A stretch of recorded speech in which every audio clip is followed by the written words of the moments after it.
तो यार मणिपाल ने अपना काउंसलिंग स्टार्ट कर दिया है। लास्ट ईयर के कंपैरिजन में थोड़ा पहले ही स्टार्ट किया है ना। तो कल ही यार आपका मणिपाल का स्कोर कार्ड मतलब रैंक कार्ड आया एंड उसी के साथ कल से ही आपका प्रोसेस स्टार्ट हो गया। बहुत सारे बच्चों का मेरे पास क्वेरी आया कि सर जो एक्सपेक्टेशन थी मेरी रैंक की उससे रैंक थोड़ी ऊपर आई है, मतलब कट ऑफ थोड़ा और हाई जाने वाला है। बहुत सारे बच्चे इस साल मणिपाल के अंदर एनरोल किए हैं, है ना। तो यार ये सारे कैंपसेस के लिए मणिपाल अपनी काउंसलिंग करवाने वाला है और बहुत शॉकिंग चीज मैं सुनने को मिल रहा है बहुत सारे बच्चों से कि बोल रहे हैं कि इस साल राउंड 3 तक की काउंसलिंग ही मणिपाल करवाएगा। क्या ये सच है?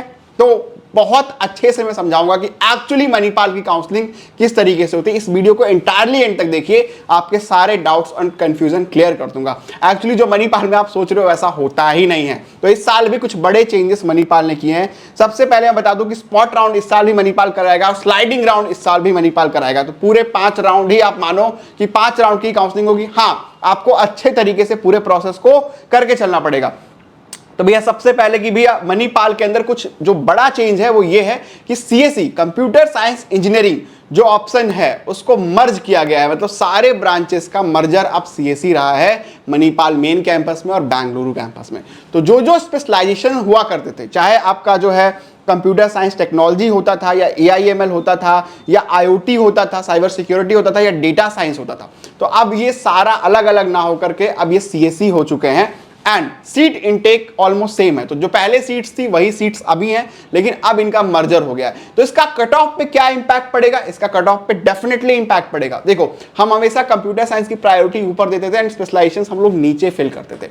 ऑब्वियसली बात है कि जिसको साइबर सिक्योरिटी मिल रही है वो पहला प्रायोरिटी कंप्यूटर साइंस कोर को देगा, राइट। तो यहाँ पे कट ऑफ में एक डिप देखने को मिलेगा main campus and Bengaluru campus के अंदर कि थोड़ा सा हाई कट ऑफ जाएगा एक्सपेक्टेड से जो लास्ट ईयर था। हालांकि हम काउंसलिंग प्रोसेस को बहुत अच्छे तरीके से करेंगे तो पॉसिबिलिटी बहुत हाई है कि अपने को एक अच्छा ब्रांच और एक अच्छा कैंपस मणिपाल में जरूर मिलेगा।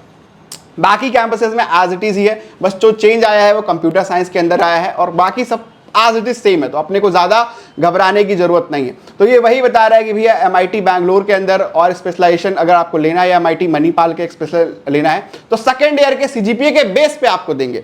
मतलब अगर आप एआईएमएल लेना चाहते हैं या डेटा साइंस लेना चाहते हैं या आईओटी लेना चाहते हैं या सॉफ्टवेयर इंजीनियरिंग लेना चाहते हैं तो ये स्पेशलाइजेशन आपको सेकंड ईयर के रिजल्ट के बाद मिलेगा। अभी कोई स्पेशलाइजेशन नहीं है, अभी पूरी एंट्री सीएसई के नाम पे ही है। तो ये अच्छा इनिशिएटिव है, लेकिन कट ऑफ पे तो जो है इंपैक्ट इसका खासा देखने को मिलेगा अपने को, है ना। एलिजिबिलिटी क्राइटेरिया तो कुछ खास है ही नहीं यार। 50% मतलब 50% मार्क्स चाहिए आपके फिजिक्स केमिस्ट्री में, है ना। और फिजिक्स मैथमेटिक्स में और केमिस्ट्री की जगह कंप्यूटर साइंस भी आप रख लोगे तो चलेगा, कोई दिक्कत नहीं है, ठीक है। तो काउंसलिंग पोर्टल कहाँ है? ये काउंसलिंग मणिपाल.edu, इसी के थ्रू सारा पूरा प्रोसेस चलेगा। इसका लिंक मैं डिस्क्रिप्शन में दे दूंगा। अब यहाँ पे देखो यार, सबसे इंपॉर्टेंट चीज है कि काउंसलिंग का प्रोसेस किस तरीके से फ्लो आपका काम करने वाला है और क्या कट ऑफ जाएगा और किस तरीके से आपको बेस्ट अप्रोच रखनी है जिससे आप अच्छा अलॉटमेंट ले पाओगे। देखो, फ्रेश रजिस्ट्रेशन जो है 2 जून से लेकर 7 जून के बीच में, मतलब कल से ही पोर्टल खुल गया था। तो भैया रैंक कार्ड रिलीज नहीं किया कि पहले पोर्टल ही ओपन कर दिया और आराम से आप जो है रजिस्ट्रेशन करो। घबराने की बात नहीं है, 5 दिन का विंडो पूरा मिला हुआ है, बहुत लंबा टाइम होता है। तो पहले रजिस्ट्रेशन करना है और रजिस्ट्रेशन करते ही आपको 10,000 रुपीज मणिपाल को दे देना है। अब ये 10,000 रुपीज मणिपाल जो है वो काउंसलिंग फीस लेता है ना। हालांकि ये रिफंडेबल भी होता है और ये फॉरफिट भी होता है, वो डिपेंड करता है कि आप काउंसलिंग कितने अच्छे अप्रोच से कर रहे हो, ठीक है। अब यहाँ पे राउंड 1 का जो अलॉटमेंट आपका आएगा वो 9 जून को आएगा और जैसे ही आपका अलॉटमेंट आएगा तुरंत आपसे जो है मणिपाल बोलेगा कि भैया चुपचाप जो है 2,40,000 रुपीज सबमिट करवा दो अगर काउंसलिंग में रहना है। तो अगर नहीं रहना है तो आप पूरी काउंसलिंग प्रोसेस से बाहर हो जाओगे और 10,000 भी आपका फॉरफिट कर लूंगा। तो यहाँ पे चॉइस फिलिंग बहुत ज्यादा इंपॉर्टेंट है। गलती से भी आप कोई ऐसा कैंपस मत डाल देना कि भैया आप लेना ही नहीं चाह रहे, पता चले कि सिक्किम को ऊपर कर दिया है आपने। ऐसा होता है कि सिक्किम मणिपाल को ऊपर रख दिया और मणिपाल उडीपी को नीचे रख दिया और बच्चे को सिक्किम मिल गया है। अब यहाँ पे 2,40,000 जमा करना पड़ेगा आपको। हालांकि इसके लिए मॉडिफिकेशन है, सेकंड राउंड के अंदर आप चीजों को चेंज कर सकते हो, but why you have to take risk, है ना। अगर आपको काउंसलिंग में कुछ समझ में नहीं आ रहा है तो हम लोग अपना काउंसलिंग जो वेबसाइट है अपनी करियर कनेक्ट सर्विसेज की, उसके लिए लिंक जो है मैं डिस्क्रिप्शन में डाल देता हूँ। आप हमारा काउंसलिंग प्रोग्राम जो है बाय कर सकते हो। अगर आप बस चॉइस फिलिंग चाहते हो तो हमारा बहुत ही बेसिक सपोर्ट है, इसमें हम ऑल ओवर इंडिया की सारी चॉइस फिलिंग इस प्रोग्राम के अंदर देते हैं जिसका प्राइस मात्र 499 है। तो you have to get the choice filling order है ना, लेकिन आप मुझसे बात करना चाहते हो और 1-to-1 डिस्कस करना चाहते हो और मणिपाल ही नहीं अपनी बेस्ट पॉसिबिलिटी को जानना चाहते हो, तो आप मुझसे ऑनलाइन और ऑफलाइन सपोर्ट भी ले सकते हो। हमारी टीम के जो एक्सपर्ट्स हैं उनसे आपकी कनेक्टिविटी बनेगी। दूसरा ये कि अगर आप मणिपाल की इंटायर पूरी काउंसलिंग हमसे करवाना चाहते हो तो आप टॉप ब्रांड ऑप्शंस को भी सेलेक्ट कर सकते हो, जिसमें एंड टू एंड हमारी टीम आपके लिए मणिपाल की इंटायर काउंसलिंग करेगी एंड सिक्योर करेगी आपके लिए बेस्ट ब्रांच और बेस्ट मणिपाल कैंपस। तो ये बहुत ज़्यादा इंपॉर्टेंट है क्योंकि गलती करते ही मणिपाल की काउंसलिंग काफ़ी कॉम्प्लिकेटेड हो जाती है, ठीक है। और अभी मैं समझाऊंगा कि क्या गलतियां यूजुअली लोग करते हैं, तो वो आपको अवॉइड करना है एंड अच्छे तरीके से पूरे प्रोसेस को देखना है, क्योंकि हम लोग 10 सालों से इस प्रोसेस को अच्छे से देख रहे हैं, तो हमको एग्जैक्ट आइडिया होता है कि भैया इंटरनल अपग्रेडेशन तक क्या हो जाएगा, स्पॉट तक क्या हो जाएगा, इस बच्चे को यहाँ से वहाँ तक कैसे पहुँचा सकते हैं, ट्रैवर्सिंग किस तरीके से करनी है, तो हमको पूरा उसका आइडिया होता है, जिसका बहुत ज़्यादा जो है फ़ायदा आपको मिलेगा।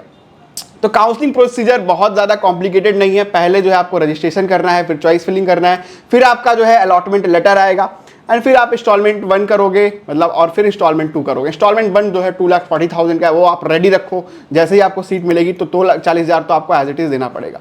अब यहाँ पे वेट लिस्ट डिपॉजिट है कि 10,000 रुपये मैंने ऑलरेडी बताया कि दे के ही आप काउंसलिंग में आगे बढ़ोगे, अगर नहीं दोगे तो नहीं बढ़ोगे।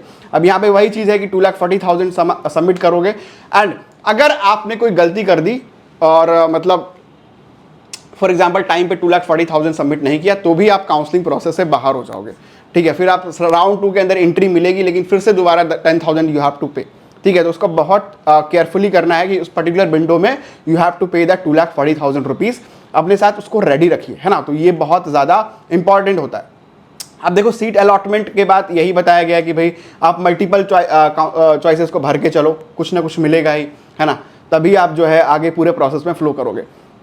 अब ये पूरी फीस स्ट्रक्चर है इनकी मणिपाल की मेन कैंपस की। भाई अगर कंप्यूटर साइंस लेते हो तो 5,60,000 फीस है, चारों सालों की जोड़ोगे तो 2,21,000 है एंड इलेक्ट्रिकल लोगे, मैकेनिकल लोगे तो थोड़ी फीस आपको कम मिलेगी।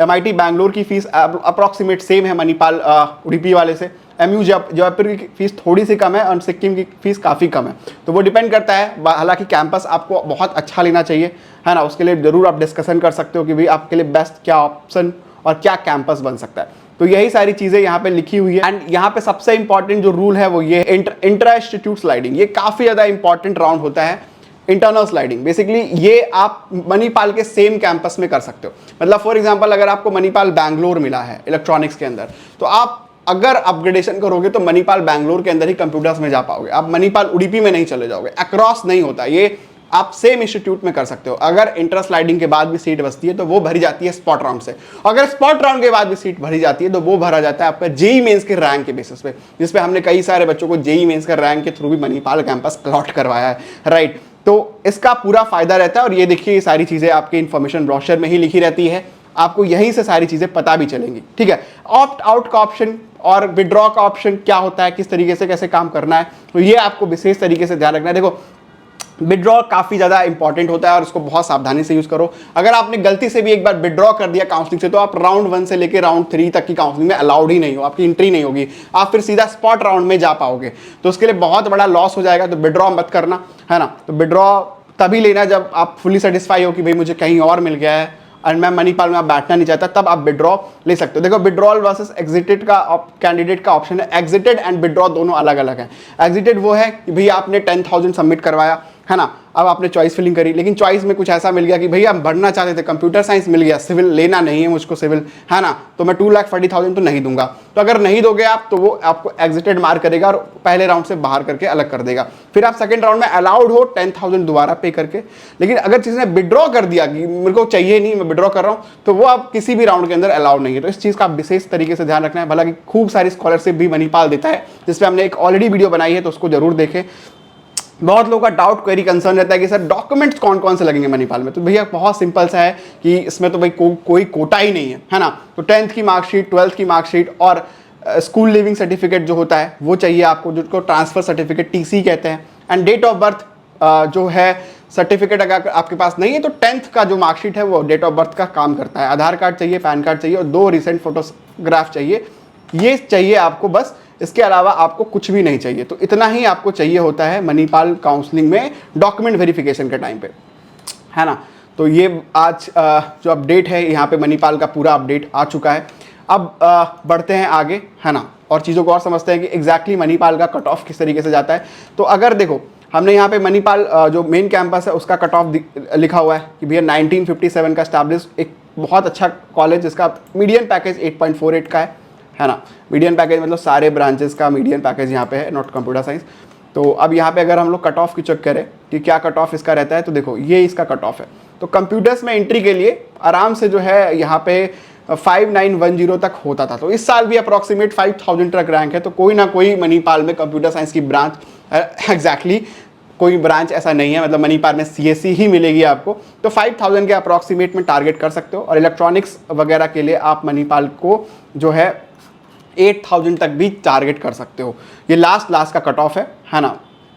अगर इलेक्ट्रिकल चाहिए तो 14000 रैंक तक भी यहाँ पे पॉसिबिलिटी बन जाती है। अब अदर ब्रांचेस के लिए आप देखोगे, एरोनॉटिकल के लिए, साइबर फिजिकल सिस्टम के लिए, मेगाट्रॉनिक्स के लिए, मैकेनिकल के लिए 23000 तक भी आपको मणिपाल में कोई ना कोई ऑप्शन मिल जाएगा, है ना। तो ये ऑप्शन आप देख सकते हो कि भाई साइबर फिजिकल सिस्टम 19,000 तक यहाँ पे चला गया था लास्ट तक में, जो काउंसलिंग अच्छे से कराएंगे। अब देखो यहाँ पे जो बायोटेक्नोलॉजी है, ये सारे ब्रांचेज हैं, है ना, इसको देख सकते हो। फिर आप देखो मेगाट्रॉनिक्स जो देखोगे तो 35,000 रैंक तक भी यहाँ पे ड्यूअल डिग्री डेकिन वाला मिल जाता है। तो इतना रैंक तक भी जो ये ब्रांचेज हैं वो आपको मिल जाएंगी मेन कैंपस में। इंडस्ट्रियल इंजीनियरिंग देखोगे तो 38,000 रैंक तक, एंड मैकेनिकल जो है डेकिन वाला 47,000 रैंक तक भी मणिपाल मेन कैंपस में पॉसिबिलिटी। अब देखो बेंगलुरु कैंपस की बात कर लें तो अगर कंप्यूटर साइंस टारगेट कर रहे हो दोस्त, तो अप्रॉक्सीमेट लास्ट ईयर जो है 5th राउंड के अंदर, मतलब लास्ट तक एंट्री जो हुई थी 12,000 रैंक तक एंट्री हो गई थी, है ना, अप्रॉक्सीमेट मानोगे तो। डेटा साइंस की बात करोगे तो 9800 पे, इंफॉर्मेशन टेक्नोलॉजी 13,000 रैंक तक। एंड यहाँ पे जो कंप्यूटर साइंस मिला, इलेक्ट्रॉनिक्स मिली थी, वो अप्रॉक्सीमेट इलेक्ट्रॉनिक्स एंड कंप्यूटर जो है 14,000 रैंक तक पॉसिबिलिटी बन गई थी। और VLSI जो है 19,000 रैंक तक पॉसिबिलिटी बन गई थी। अब MIT जयपुर के कट ऑफ की बात करें तो कंप्यूटर साइंस जो है राउंड 2 में देखोगे तो 19,000 तक गया था, 19,857 तक गया था। एंड राउंड 5 में आप देखोगे रोबोटिक्स जो है वो 30,000 तक गया हुआ है ना। उसी हिसाब से राउंड 4 में ऑटोमोबाइल इंजीनियरिंग 43,000 तक गया हुआ है।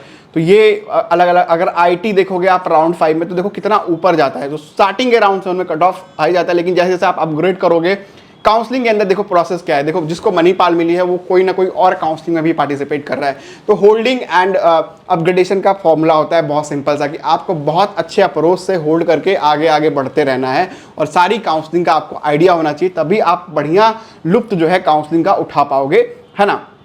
अब यहाँ पे देखो कंप्यूटर साइंस IoT वाली जो ब्रांच थी, ये बायो साइंसेस जो है वो भी बहुत ऊपर रैंक तक, यहाँ पे देखो 47,000 रैंक तक भी बच्चों को यहाँ पे मिल गया था। तो देखो यहाँ पे जो ब्रांचेज हैं और उनका क्लोजिंग कट ऑफ है वो काफ़ी ज़्यादा वेरी कर रहा है। तो डिपेंड करता है कि किसने किस अप्रोच से काउंसलिंग करी है। अगर आप अच्छे अप्रोच से काउंसलिंग करोगे तो रैंक अगर आपकी ज़्यादा भी है तब भी पॉसिबिलिटी बन जाएगी उस कैंपस में एंट्री लेने की। तो डिपेंड करता है कि आप किस अप्रोच को फॉलो कर रहे हो, चॉइस फिलिंग एल्गोरिथम के लिए क्या अप्रोच लगा रहे हो। जल्दी ही मेरी वीडियो आने वाली है चॉइस फिलिंग प्रोसेस के ऊपर, किस तरीके से मणिपाल के चॉइसेस को आपको फिल करना है। Thank you so much guys for watching this video, है ना। आप हमारे टीम से भी कॉन्टैक्ट कर सकते हो दिए गए नंबर्स के ऊपर। Thank you so much.